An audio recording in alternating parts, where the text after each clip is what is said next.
de 1960. El senador por Massachusetts, John Fitzgerald Kennedy, llega a la presidencia de los Estados Unidos por el margen más estrecho jamás conocido en la historia. Gana al vicepresidente Richard Nixon por 100.000 votos.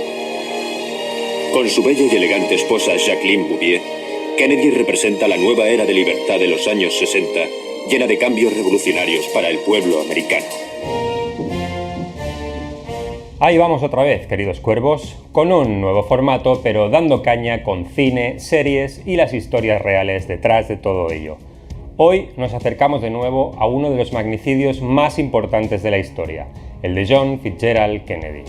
No nos vamos a detener en volver a comentar los hechos y las hipótesis 1000 veces repetidas al respecto de Lee Harvey Oswald, la CIA, Fidel Castro y la mafia, que ya conoce todo el mundo mínimamente interesado por el tema, sino que apuntaremos brevemente una de las últimas teorías de conspiración y por tanto relativamente poco divulgada, por lo menos en español. Como habréis visto en el título, se trata de la conspiración de Chicago. Para nosotros todo comienza tan recientemente como 2008. En ese año, un antiguo agente del servicio secreto estadounidense de nombre Abraham Bolden publica sus memorias, The Echo from Dealey Plaza. En una entrevista sobre el libro, Bolden declara que es un firme creyente en que JFK fue asesinado como consecuencia de una conspiración y comenta el descontento que hacia el presidente sentían otros agentes del servicio secreto. Y ahora ya podemos dar marcha atrás. Resulta que Bolden fue el primer agente de color asignado a la protección del presidente, quien se lo pidió personalmente tras conocerlo en un evento en Chicago. Fue transferido a la Casa Blanca en junio de 1961. Se dice que Kennedy le llamaba el Jackie Robinson del servicio secreto, siendo este el primer jugador de béisbol profesional de color que jugó en la Major League estadounidense. Bolden señala que en los meses previos al asesinato se escuchaban rumores acerca de sudistas de extrema derecha y también de disidentes cubanos que buscaban una ocasión para matar a Kennedy. Y señala también que el servicio secreto tenía noticias de que se iba a intentar el asesinato en Chicago, durante la estancia de Kennedy en esa ciudad a principios de noviembre de 1963. La policía dice que el rifle es un Mannlicher Carcano de fabricación italiana, un arma barata. Fue pedido por correo a una casa de Chicago y enviado a nombre de A. Heidel, un alias de Oswald, a un apartado de correos en marzo de 1963. Ese mismo rifle fue el que sirvió para asesinar al presidente. Llegaron incluso a vigilar y detener a uno de los presuntos sospechosos, un tal Thomas Arthur Ballet, con un peculiar parecido físico a Lee Harvey Oswald y también exmarine, al que se le incautaron un rifle M1, un arma corta y 3.000 cartuchos en un control de tráfico. Según cita Bolden, se incautó un rifle más potente a otro presunto conspirador en Chicago poco después. 2 activistas cubanos fueron detenidos y puestos en libertad, y según parece, se destruyó la documentación al respecto. Todo ello resultó en la anulación del viaje del presidente a esta ciudad, obviamente por razones de seguridad. Una semana más tarde, las autoridades citaron amenazas parecidas tanto en Tampa como en Florida, Miami. Curiosamente, en 1964 se presentaron cargos por soborno contra Bolden. Se le acusó de pedir $50.000 a cambio de información respecto a una investigación sobre una red de falsificadores en la que estaba involucrado. Se le despidió del servicio secreto y, tras encontrar otro trabajo como inspector de líneas de montaje de cascos y cantimploras para la empresa Ingersoll, se dedicó a dar recitales de piano para sacar fondos para su defensa. Finalmente fue condenado a 6 años de prisión. Tras una apelación fallida, basada en un falso testimonio reconocido por uno de los implicados, se le conminó a entrar en prisión en junio de 1966, cumpliendo 3 años y 3 meses. Después se le concedió la libertad condicional por un periodo de 2 años y medio. Tan pronto como abril de 1970, un activista y teórico de la conspiración, Sherman Skolnick, propuso que Bolden fue encarcelado injustamente para evitar que revelase información secreta al respecto de la supuesta trama de Chicago contra Kennedy. Este señor fue quien demandó en ese mismo año a la NARA, Servicio de Archivos Nacional de Estados Unidos, por destruir documentos que, según él, probarían no solo la versión de Bolden, sino también cómo se reprogramó el asesinato desde el partido de fútbol americano a principios de noviembre entre el ejército y las fuerzas aéreas, donde se iba a llevar a cabo, en el mismo Chicago, hasta el funesto atentado de Dallas 3 semanas más tarde. Curiosamente, el propio Skolnick pidió al juez el sobreseimiento en junio de ese mismo año, alegando que no iba a recibir una audiencia justa y que retomaría el caso en una mejor ocasión. Bolden prestó testimonio en 1978 para un comité encargado por el gobierno para investigar los asesinatos de JFK y Martin Luther King, el HSCA, House Select Committee on Assassinations, el cual establece en su informe final que, aunque no habían encontrado pruebas para sostener las afirmaciones de Bolden, sí hacían constar las deficiencias en el desempeño del deber por parte del servicio secreto, que no fue capaz de analizar e investigar debidamente la información recibida al respecto de las amenazas del presidente. El principio organizador de cualquier sociedad, señor Garrison, se basa en la guerra. La autoridad del Estado por encima del pueblo se apoya en los poderes bélicos. Kennedy quería acabar con la Guerra Fría en su segundo mandato. Quería reemplazar la carrera hacia la Luna con un pacto con los soviéticos. Firmó un tratado con ellos para prohibir las pruebas nucleares. Rehusó invadir Cuba en 1962 y también decidió retirarse de Vietnam. Esas ilusiones se truncaron el 22 de noviembre de 1963. Existen declaraciones y entrevistas ofrecidas por Bolden a varios medios y autores de libros registrados por lo menos entre 1998 y 2007, publicando él mismo su propio libro al respecto, como he indicado al principio, en 2008.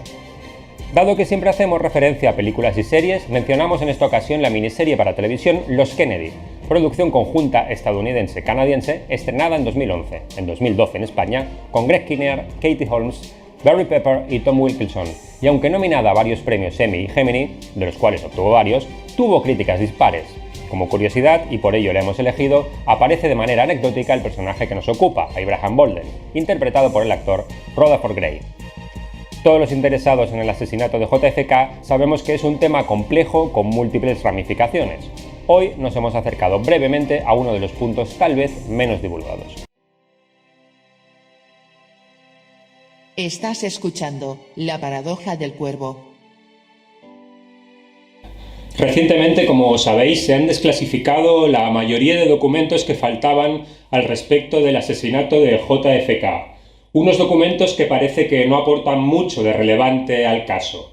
Dan, por ejemplo, detalles del supuesto viaje de Lee Harvey Oswald a México, un viaje que en mi opinión es falso, inventado para incrementar la imagen de culpabilidad de Oswald. Pero eso es otro tema del que nos ocupa ahora. En algún momento, inevitablemente, subiré un vídeo analizando específicamente el caso del asesinato de JFK, un caso que siempre me ha interesado. Y lo haré para dar mis opiniones razonadas, a pesar de no ser ningún experto ni investigador, principalmente porque cada desclasificación, cada aniversario del magnicidio, se cansa uno de ver debates, leer reseñas, extractos de libros, escuchar podcasts en los que, salvo raras excepciones, los avezados contertulios con título de doctor en no sé qué o investigador en no sé cuántos, desgranan unos argumentos más que manidos para el que se ha interesado mínimamente por el tema. Da toda la sensación de que haber visto la película de Oliver Stone es el único esfuerzo que han hecho muchos de ellos, y la verdad es que a veces produce vergüenza ajena, como en otros muchos campos, que estos señores tengan notoriedad, se les considere expertos o incluso ganen dinero con ello. Hay, como digo, excepciones. Hay varias películas al respecto del asesinato de Kennedy. Además de la consabida JFK de Oliver Stone, con un tremendo volumen de información, me permito recomendaros la bastante olvidada Acción Ejecutiva, una pequeña joya casi documental dirigida por David Miller, con Burt Lancaster y Robert Ryan, y ojo, guión de Dalton Trumbo, con colaboración de Mark Lane, que había escrito el ya famoso libro Juicio Precipitado, y que ya en 1973 abogaba claramente por la conspiración llevada a cabo por los servicios secretos en connivencia con los magnates del petróleo, entre otros. Foster, ¿desde cuándo cree usted en las promesas de los políticos? Sobre todo en un año en que habrá elecciones. Los tiempos han cambiado, señor Ferguson. Y las tácticas también. En los próximos meses, usted verá cómo John Kennedy se adapta a ellas. Primero, dirigirá la Revolución Negra en lugar de combatirla. Y todos sabemos lo que ello supone. Sí, un descalabro para los blancos, tropas federales apoyando a los negros, sangre en las calles. Segundo, intentará llegar a un tratado de prohibición de pruebas nucleares con los rusos. Y tercero, hará que nos retiremos del Vietnam entregando Asia entera a los comunistas. Absurdo, el pueblo americano nunca lo admitiría. Vamos, Harold. El pueblo americano admitirá todo lo que haya que admitir. Lo que él diga que hay que soportar o lo que le enseñen a tolerar. Si se lo pintan hábilmente, el pueblo acabará desilusionado de la guerra. Lo cual exigiría una acción imperativa. ¿Qué clase de acción? Ejecutiva. Me he permitido revisitar una película francesa estrenada en 1979 del director Henri Verneuil y protagonizada por Yves Montand, que se llama I como Ícaro. Se trata de un thriller directamente inspirado en el asesinato de Kennedy, pero cuya acción transcurre en Francia. El presidente es asesinado de manera prácticamente calcada a la realidad y un serio fiscal investiga hasta que descubre la conspiración y acaba, ojo spoiler, bastante mal. En este caso, la culpabilidad recae principalmente en los servicios secretos y sus contactos con la mafia, aunque no se ahonda demasiado en este segundo punto. En la trama hay pequeños detalles que son clavados al caso real. Por ejemplo, el presunto asesino no es tal. Además, es eliminado enseguida, antes de poder ser acusado, disparos y balas no cuadran, e incluso se presenta una foto de una revista de ese asesino con un rifle, igual que la de Oswald, y también se concluye que es falsa. Pero si hay algo que me resulta más que curioso en esta película es que, en el transcurso de la investigación, y para determinar si el presunto asesino podía estar desequilibrado mentalmente, el fiscal protagonista consulta con un psiquiatra que lo había tenido de paciente participando en un experimento voluntario. Entonces, el fiscal asiste en directo a una de estas sesiones, y así los espectadores podemos ver una fiel recreación de el experimento Milgram. Stanley Milgram era psicólogo en la Universidad de Yale, y en 1963 llevó a cabo un experimento basado en el conflicto entre la obediencia a la autoridad y a la propia conciencia personal. Milgram se había fijado en los juicios por crímenes de guerra de Nuremberg, después de la Segunda Guerra Mundial, durante los cuales era argumento recurrente de los acusados alemanes el justificarse diciendo que cumplían órdenes. El psicólogo puso un anuncio en el periódico para hombres que quisiesen participar en un estudio sobre memoria y aprendizaje. Al participante se le emparejaba con otra persona y se le hacía escoger un papel al azar para determinar su rol en el experimento, aprendiz o maestro. Al aprendiz se le llevaba a una habitación donde en una silla se le ajustaban unos electrodos y el maestro, junto con el investigador, quien ejercía la autoridad, se acomodaban en otra habitación con vistas a la primera y provista de un generador eléctrico y una serie de interruptores, marcados desde 15 hasta 450 voltios. Se le leían al aprendiz una serie de pares de palabras, de tal modo que su cometido era recordar la pareja de cada una de ellas. Al maestro se le indicaba que, si el aprendiz fallaba, le aplicase una descarga, cada vez más potente que la anterior. El maestro no sabía que, por supuesto, el aprendiz era un cómplice del investigador, y por lo tanto fallaba a propósito y simulaba recibir las descargas. Si el maestro se negaba a aplicar la corriente, recibía una serie de órdenes establecidas por parte del investigador. De este modo se constató que, aun sabiendo las consecuencias potencialmente mortales para la otra persona, todos los participantes llegaron como mínimo a los 300 voltios. 2/3 partes de los participantes llegaron hasta el final, 450 voltios. Milgram llegó a hacer hasta 18 variantes de este experimento para acabar concluyendo principalmente que muy probablemente la gente normal va a obedecer las órdenes de la autoridad, siempre que la consideren justificada moral o legalmente, incluso si esto significa matar a un inocente. En YouTube podéis encontrar imágenes de las sesiones originales, reales, muy interesantes para comprobar las teorías de Milgram al respecto de nuestras dos principales actitudes como personas en estas situaciones: el papel autónomo, siendo responsable de nuestras acciones, y el papel de agente, trasladando la responsabilidad de nuestros actos a la voluntad de otros, y que es en definitiva lo que Milgram había observado en Nuremberg. Así que con esta película, y como Ícaro, tenéis conspiración y psicología a partes iguales. Si no la conocéis, merece la pena un visionado, os la recomiendo.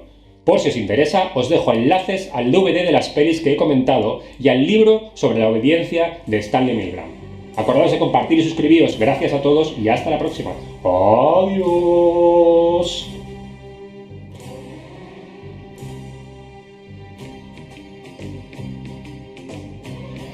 No olvides seguirnos en las redes sociales, Instagram y Twitter, Paradoja Cuervo, página web laparadojadelcuervo.com y en nuestro canal YouTube Alberto Márquez Reyes.